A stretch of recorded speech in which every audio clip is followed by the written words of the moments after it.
মাদুরোকে আটকের পর যুক্তরাষ্ট্র এবং ইরান ঘিরে যুদ্ধের শঙ্কা।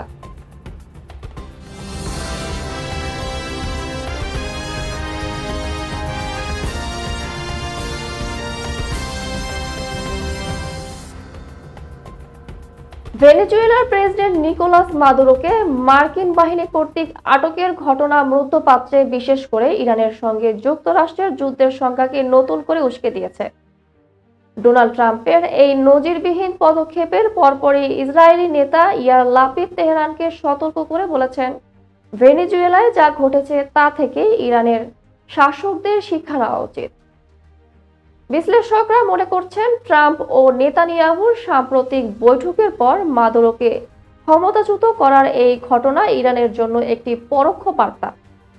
ন্যাশনাল ইরানিয়ান আমেরিকান কাউন্সিলের প্রেসিডেন্ট জামাল আবদি আল জাজিরাকে জানিয়েছেন, ট্রাম্পের এমন আইনহীন আচরণ আন্তর্জাতিক পরিস্থিতিকে চরম অস্থিতিশীল করে তুলছে এবং যুদ্ধের সম্ভাবনা বাড়িয়ে দিচ্ছে।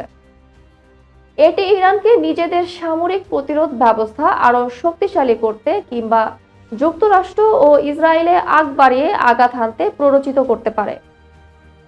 মাদুরো ছিলেন ইরানের অন্যতম ঘনিষ্ঠ মিত্র এবং দুই দেশের মধ্যে কোটি কোটি ডলারের বাণিজ্যিক সম্পর্ক বিদ্যমান। সিরিয়ায় আসাদ সরকারের পতন এবং লেবাননে হিজবুল্লাহর দুর্বল অবস্থার পর মাদুরোর বিদায়ে ইরানের মিত্রের বলয় আরও সংকুচিত হয়ে আসছে। ইরানের পররাষ্ট্র মন্ত্রণালয় এই মার্কিন অভিযানের তীব্র নিন্দা জানিয়ে একে অবৈধ আগ্রাসন হিসেবে অভিহিত করেছে এবং জাতিসংঘের হস্তক্ষেপ কামনা করেছে।